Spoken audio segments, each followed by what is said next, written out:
without you. I can't look, I'm so blind. I lost my heart, I lost my mind without you.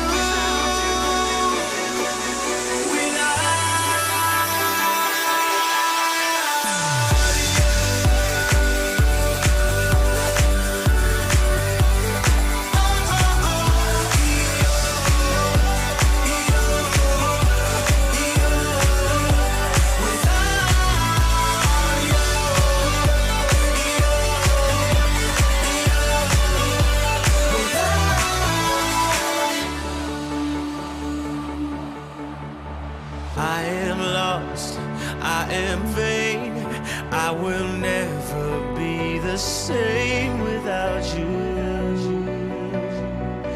Without you, without you. Kiss 92. I listen all day. My favorite station. We love it. Kiss 92. Turn it up. Wake up in the morning. It's the way Singapore wakes up. Wake up, Glenn, Angel, and the Flying Dutchman. Wake up in the morning feeling like Kiss 92's Big Show. Good morning, Singapore, and welcome to The Big Show and The Big Show TV. If you're watching, I was pointing towards Nian Tjoe, our Senior Transport Correspondent. Good morning, Nian Tjoe. Hello, good morning. Good everybody. morning. All right, so today, what are we going to be talking about? Well, there's a new bus interchange in town. Oh, yay. Yes. Okay, tell us more. Well, specifically, it's the town of Tengah. So this is the new housing estate. Well, new to most of us because we haven't had a brand new HDB estate for 2 decades now. Yeah, a long time. Yeah. And it's not even like a refurbishment, it's a brand new. Yeah, routed out. literally out of the forest. Yeah. But still, the surrounding areas are Yes. still being developed, right? For sure. But I mean, the grand plan is that it's supposed to be, well, for location, Tengah is somewhere in the west. It is near places. Hey, why are you guys laughing? It's close to my Warren Golf and Country He Club. says that So in there'll be jest. those who are familiar with the east, Of course. with the north, and what have you. So it is in the west. It actually is somewhere in the area of what is been earmarked as the Jurong Innovation District. So this is where the good stuff happens, innovation, right? So you have in terms of research and all that, you have NTU that is within reach. Okay. Right. In fact, actually, from the automotive space, right, Singapore's only car factory, right, that's the Hyundai factory, is actually within that area. That's right. Oh. Yeah, Okay. so it is if you can see it from the planner's point of view, this is exciting stuff, right? The challenge, however, is that oftentimes when we have stories about Tengah, it's actually the reality of people moving in, and connectivity is one of those problems because Yes. you hear of people who say that when they're there and it's like it's a one-horse town to get out, right? Because you can't connect to the rest of Singapore that is a little bit much more developed. And this whole Right. area is kind of like a whole new business district area, It's isn't part it? of the business district, part of the whole plan to develop the western part of Singapore. Yeah, so if you think about it in terms of connectivity, is you want to be able to get to where you work, right? So here in JID, Jurong Innovation District, and this area, you have places that you can work in, right? Good places, as well as you have schools and all that. And for sure, that's where the flats come in because you need to put the Yeah. people there. Right. Yeah. So is that, this is the other side. This is not close to Warren Golf and Country Okay, Club. Then. you've been to Because my you place. are You've in been to my Choa Chu place, Kang. right? Yes. You've dropped me off. Yeah. After my place is Brickland Road. Okay. Across Brickland Road is where Tengah starts. Okay. And it goes all the way down. How big is it? It's like huge. compared to another town in Singapore. Huge. You know what I Right. mean? Would it be another Toa Payoh, another Compare it Ang to Mo Kio? Toa Payoh. Oh, you got me No. stumped there.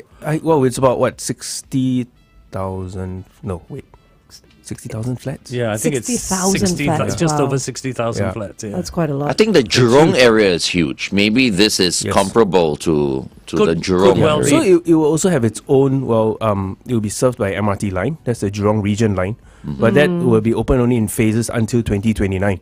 Okay. So this bus interchange, if you, we had a colleague who was down at the opening because it started operation yesterday. It has all of 3 bus services now, 3 routes, which is a small step. Okay. Right? Let's be honest. It isn't the likes of traveling when you're at Toa Payoh or Bedok and all that. You know, the really old estates that established where you can connect here, there, and everywhere. It's not lived in yet, anyway. Well, there are people. I mean, there are that really, people, yes. but not enough people It's to have not more than maximized. 3 Yeah, buses. it's not Yeah. So maximized. oftentimes, here's the challenge when we may think about it is in terms of transport. Do you can call it chicken and egg or whatever it is that do you put the buses and trains there first, then people move in, or you wait for the people move in and then you run these services? Because it is work, it is resources that could be spent somewhere else. Right? So there's this thing that's juggling. I mean, as much as from us being honestly, we're more casual observers of these things. We're like, okay, so there's 3 bus lines and all that's good. But for people who have moved in, who are affected by this, whether it's connect to get to Jurong or Bukit Batok and what have you, they go like, oh great, this is potentially a lifesaver. Yeah. Because Right. they cut a lot of time in your commute. And cost as well, if they have to always take, say, a taxi or something to get out of where they Yes. But it did take a while for these bus services to actually come up. And actually there was even talk of they can't even get food delivery to these places. Yeah. Oh, yeah. wow. So Okay. we're Yeah. really in the forest. So skippity then. Okay, anyway, here's Jason Derulo with Glad You Came on Kiss 92. Derulo. That's what I would have thought when you develop something like Tengah. The minute those flats were up for livability, you should have had the buses running. I'm not asking for the trains, but the buses should have been running from that point. Yeah, but I guess it's hard as well, like Nian Tjoe was saying, because just because the flats are up doesn't mean they're full. There could be like 5 houses that moved in, and how many buses do you run? And everyone's going to want a bus that runs everywhere. Yeah, So you preferably can- in front of my flat. Yeah, Yeah. exactly. And then you're Which gonna- is true. and then you're going to have it like 10 meters away, then you need a feeder bus to get there. And Yeah. people love that Yeah. Yep. So connection. So this is if we, I'm really more interested in just thinking about just putting in infrastructure like train lines, for example, right? This takes time, but really, I mean, all around Singapore, actually, there are train stations that are, well, not many, there are a couple that are not open yet. Yeah. They're built, Yeah. but they're not open. Just because of the resources behind just keeping these things going, it is immense. But you can't not build them. I think the question with buses is also. So actually, a bit of a teaser is that we actually did for Straits Times. We've done a study. We're not ready to talk about the details yet, but specifically on this thing with buses and trains, where the question of preferences. Generally, the perception is that a certain demographic would prefer taking longer bus trips, while a certain demographic prefers to take The quick MRT rides. perceive the MRTs are faster. Yeah. So there is this behavior that we need to really also look into to understand really that's what you want. Because even with buses, you say that it is easier to put it into service. But what if your buses are running empty, right? And here, this is another dimension, is that the bus services in Singapore, the buses belong to the government, the LTA. Yeah. Right? And then they parcel it out and they say they go into private, they go to operators who say that you're going to bid for X amount of dollars to run this service for me. So in that sense, the operators are protected. They're not going to run to a loss. They can run empty buses for all you want, if you think about it, right? So whose money is it then? Paying for these bus services. The rest of us are not living in Tengah, to be honest. Yeah. Because the services themselves are not going to be profitable for sure. Get the people in Tengah to pay for it. That's called a taxi. But you see, this is oftentimes this is the struggle that even again we're just observing it. They go like, oh man, how are you going to balance this thing? And the only cure, it seems, is time. Right? You need people to move in, and then you kind of ramp it up. The question is, are we matching to FD's point? Are we matching this quickly? To the ramp? Yeah. Because yes, we got stats of how many keys are collected. But if you collect a key and then you spend time Renovating and moving but the in. others go like, I already gave up my old house. I'm rushing. Oh, I need a bus. Yes, yeah. there'll be those of us that are between the cracks. Yeah. I think I'm quite sure, given that there's a lot of focus on the fact that this is a new town, that there's a lot of focus in terms of calibrating this, and the way I see it, it is not just this HDB's duty, it is LTA's point. You need some kind of coordination, and that has to be refined further. Right. Yeah, but chances are, I think we're closer to with this big transport node of an interchange is a lot closer than before the interchange came about. Okay. Interesting. We've got a comment on our Facebook page that said they should have launched free shuttle buses for those who moved into Tengah early. That's an idea. So is this interchange going to be as big as the Toa Payoh interchange? Well, I think the size of an interchange is measured by the number of services they have. Yeah. So now you have all three. Right. So it's not a big interchange. But eventually, But it will be, right? There is going to be another interchange. like that's gonna be built. underground, and no. you know, Oh, like yes. Tell us. You know, the Actually, Tengah shops has and one all of these that. cool things for at least for me when I first learned about it, is that it is actually by design meant to be a little bit more car light. Okay. The whole of Tengah, Yes. right? Yeah. So one of its features is being car light. You got the complementary to this idea is that you have more focus on pedestrians. You have more focus on the use of public transport. So there really are ideas where you say you're going to bury the car parks Underneath, below. right? Yeah. Yeah. And also out in Tengah, you're also going to have, supposedly there'll be a slightly higher reliance on car sharing. I'm not sure where that goes because car sharing is ultimately still privately run, right? They must have some kind of business case. So are you guys saying most of the traffic will be underground, or is it most of it's the just- parking? Yeah, well, actually, there will be the number of parking and where they'll be located will be a lot less generous than in the older town. Okay, got it, Because got you it. want to be a slightly higher bias for those of us who are walking, taking the public transport. Because Yeah. I think in land scarce countries, I mean, that would be the way to go, right? Where you would have everything going on underground, a whole traffic network going on underground, so that you have more space above for Yes. people to walk, and they build flats and shops and stuff like that, and not having the space on top being taken up by roads and highways and stuff. Yeah, and at the same time, there's also the question of cost. Yeah, Right? of course, So- and time. It takes a Yes. long time. Yeah, to build these things, it takes time and the disruption. So, about flats coming up, for example, and then you have this Jurong Region line. That's the name of the Yeah. MRT system, part of the system that's going to cut through. It actually needs to squeeze between blocks of flats, right? Because Jurong Region line is not cutting across greenfield. It's what's called brownfield, where they're existing infrastructure. Probably the Tengah side is a little bit easier because they would have seen it, but then they also need to cope with the rest of it, so that you can connect the people from Tengah to outside and outside in. Yeah. We've got a comment on our. We'll get Well, that. we'll on come the- back with our yeah. Facebook comment in a while.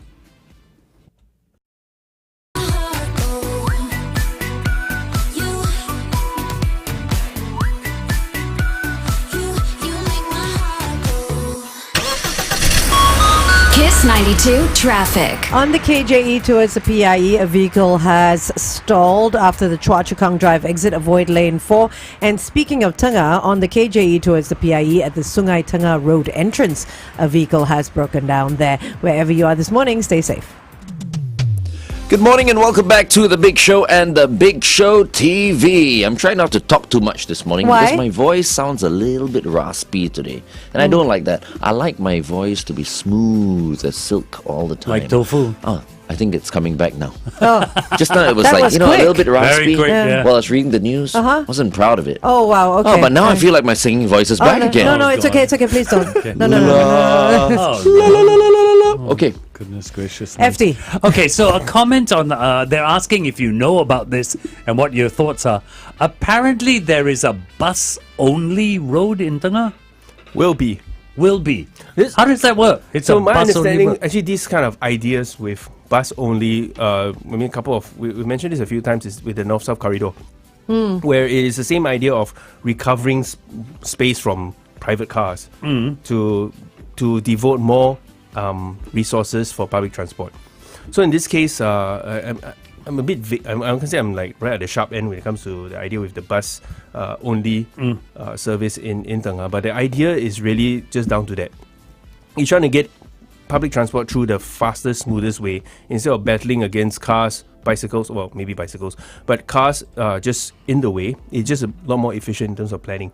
Everywhere else in the world, we're starting to see developments in this way, where more priority is given to public transport, or you can say for the greater good, and making it not as easy to be in a car. And you think about it, actually, a lot of our current system is still heavily biased on private transport.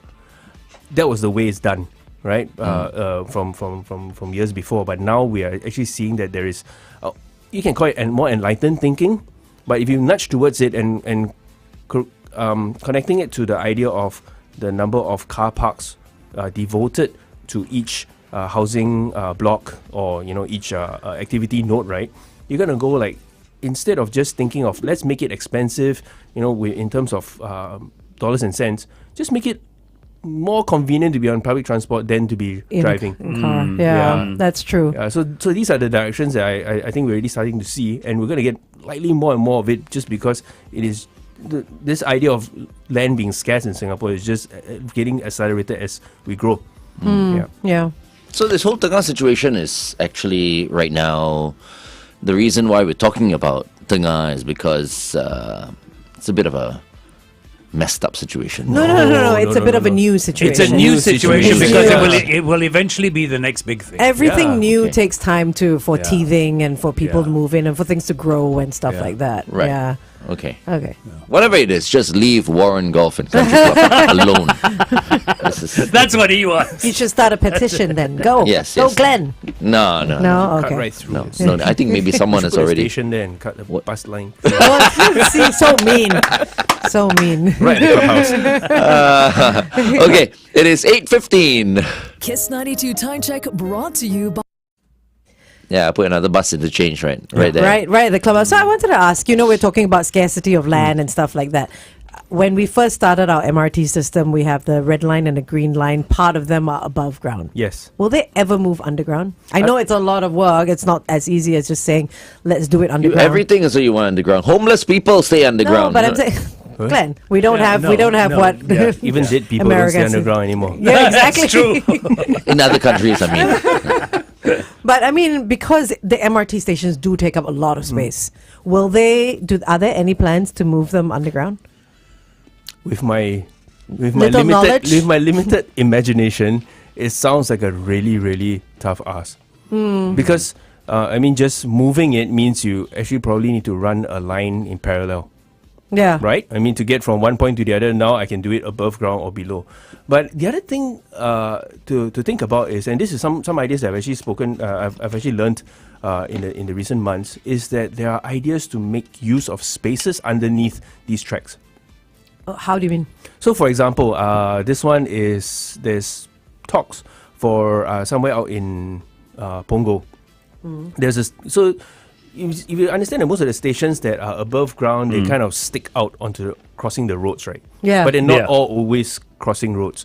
Underneath, you have spaces Right. that are not used. Right. I mean, like say it's a green patch or whatever it a is. Is green that what you're patch or talking about? or a larger slab. Okay. To be really boring, some of these places are where your fire drills are, your evacuation Yeah. routes are. Right. Yes. Yeah. Yeah. Okay. But they're like I think this one was with SBS, right? SBS Transit. They're looking into converting one of these spaces or working with authorities because the land don't belong to them to make it into a community space. Oh, right. Okay. So we are actually sitting on a lot of potential. You could go and say that, hey, let's go and put out a pasar malam there. Or that's one idea. Or something a little bit more permanent, more social as well. So we could use these spaces. And I believe that the people involved are thinking about it, just looking at it, whether it's for the purpose of rent, right? Or just getting people together and doing things. Okay, that'll Yeah. be interesting. Yeah, so there are a lot of these potentials out there. I won't say Okay. that will be perfect. Yeah. Yeah, but it won't be left to waste because when something is scarce, you tend to think of how to make use of it. Yeah. whatever Yeah. you For have. sure. Yeah. Okay. Cool. Interesting. Okay. Any Tengah residents No, sending because- us messages right now? When you artificially limit the car parks despite the high density of residents, it's just inconvenient. Yes, for sure. And I think can't disagree when you consider that you have limited connectivity otherwise as Yeah. well. Your trains are Yeah. not ready. Your buses are not ready.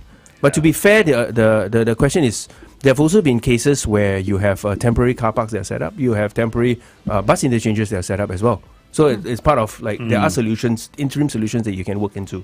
Yeah. So there'll always be people on either sides because we have different interests. Yeah. Right, because I also would like to find out that if I were a business owner, right, Yeah. I'm running a business that is dependent on footfall, or in this case, I need the car park. Hey, this is tough because people say that my customers are not coming in because it's so inconvenient to get into and reach, and whether I'm in F&B or just to sell stuff, right? You can't make business. So what else is out in Tengah? I'm quite intrigued by this place. I think the jungle. There is No, I mean, there like- is like no what's more jungle left. They're They've clearing cleared it. all To that, share yeah, right? I had a recent experience. So last week I was at fringe of Tengah. I was at that car factory that we were talking about briefly. Yeah. The Hyundai one. Yeah, so Apparently, it's quite nice though. They have like a whole driving track and cafe and food and everything. not cafe. They have some fancy restaurant. Fancy, right? Yeah. And they Fancy grow restaurant. like plants and stuff like that. Yes, by Yeah. robots. Yes, I've heard. So of here's it. something that the rest of the world who don't live anywhere near Tengah or Jurong will not be able to enjoy immediately. So this is an interesting project from this huge Korean motor group, right? So Hyundai Group, right? It's not just the cars that we know, the one that appears as a taxi or the electric car and what have you. They also own brands like Kia. Elsewhere, they have Genesis. That's their premium, their luxury brand, and so on. And the thing is, Hyundai even makes the trains that we take, the MRT trains. Oh, do they? I They did not know also that. do shipping. They are huge, right? But this tiny little project that they have, which is a huge factory that we visit, has all these crazy ideas. I would say crazy ideas because why would you have the restaurant that we talk about? It's helmed by some Michelin star Korean chef who's like rock star, and then he plans this wonderful menu of Korean fusion cuisine and whatever. This is out in Bulim, Yeah. right? Not a place that we tend to think of in terms of To go for dining and stuff. Exactly. Yeah. Then this track above, I think, is 1.2 kilometers or thereabouts. It is actually a track for them to test that they fitted the cars properly. Nothing falls off. It's Yeah. not something that you and I can jump in and say, I'm going to have a drive, because if you have a oopsie, you're going to fall like 7 stories down. So it's only for the engineers and stuff Yes, like right. Okay. but they want to make it an experience. You could sign up on the website to say, I want to go on the ride, and there are these rides that are available. As for the planting of vegetables, these are actually, I think they're just using it to show off how good their robots are. Okay. Because you see this like greenhouses within the building, and these big arms that build cars are starting like gingerly picking up a little seedling and what have you, watering the plants. And where the vegetables that come from these farms, you get them in the restaurants. And the restaurant is open for public to make a reservation kind of thing. It's a restaurant. It is a restaurant. Wow, Yeah. okay. So from what I know, they also have seasonal change in the menus and what have you. So it's a proper place to plan going there. That's open to the public. It is. Yeah. Yeah. The whole idea is. Shall we go? Yeah, I was just thinking Check it out. like go ahead. What's it called? Yeah. Nao. The Hyundai factory. Nao. Yeah, it's Nao. called Nao. You're talking about the restaurant. No? The restaurant is Yes, called Nao. Yeah. So the factory, the reason I was there is because they were announcing that they started assembly of the second model, the third, strictly speaking, the third model from this factory. Oh, okay. Yeah, so the first one was the Ioniq 5. And then the 6. Then before the 6, they did the Ioniq 5 autonomous taxi. Okay. Yeah, which is exported, not used here, exported to the US. And this new one is Ioniq 6. So the 6 is, a slicker 5. It looks Yeah. Right? It's kind of Very like nice. Really? a bit I low feel like the 5 looks better than the 6. I mean, I did see the 6. Yeah, well, the shape is the 5 is a bit chunky. It's a bit Yeah. tall, like a box. an angular kind Yeah, of angular. It's all 80s retro thing. Yeah. The 6 is more streamlined. Streamlined, yeah. A bit more like Aerodynamic looking. something from Batman, I think. Yeah, I didn't That- quite like that it. era, You know yeah. what I do like? The new Santa Fe. The new Santa. Have you seen it? Yes, that's all boxy too. It's huge. Yeah. Yeah, it's huge. I like big things. Okay, so Benjamin's come on our WhatsApp and said, just curious, did Sengkang or Punggol 21 have similar issues? Oh, yes. Or is it just because social media is more prevalent and people like to complain more now about Tengah? I'm sure all new estates had their own set they've all of got challenges. teething problems. Actually, kudos to the government, lah. They, Yeah. they asked, I think last year or something like that, for more help in terms of like transportation and all that, because there were people who are moving into this place called Park Woods or whatever, according to the Yes. article, right? Yeah. So there are residents, and they asked for Connectivity. more connectivity, transport and stuff, and they got it. I'm sure the same happened in Sengkang or Punggol must have. back then. I'm sure the same and then some, because I'll counter this and say that it's not just about people complaining, belly aching on social media and making a TikTok about it. It's that, come on, you are okay, I use the E word, that you are entitled, right, to this sort of support, because if you do not surface these things, I think kudos to the government is that you do hear and you do see of people on the ground getting feedback. It is not just a Google form that you submit and it goes into the ethers.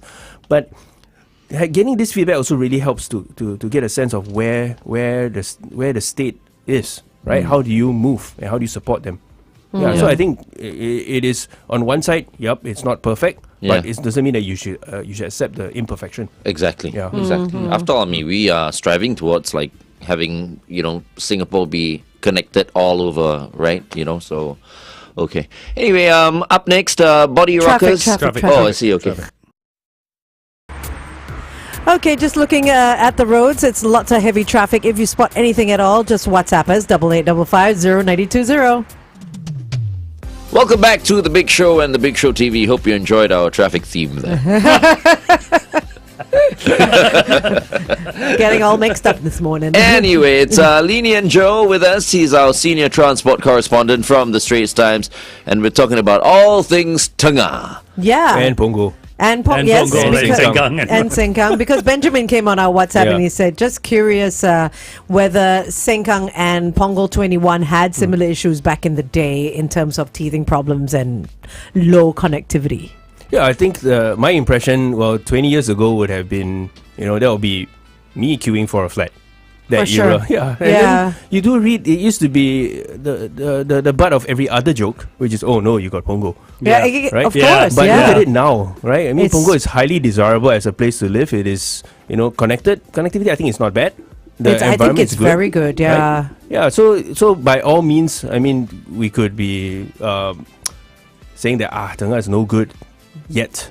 Of right? course, But yeah. the problem coming back to it is that if you actually got the keys to your flat in Tengah, you are struggling, right? And I think here is just one small step. Even with this new interchange, you still have to wait for more rest of the transport system to catch up. Of course, yeah. Yeah, but one thing we've also learned is that some things don't happen all at once, but once they pick up pace, right? This acceleration, it comes in very quickly.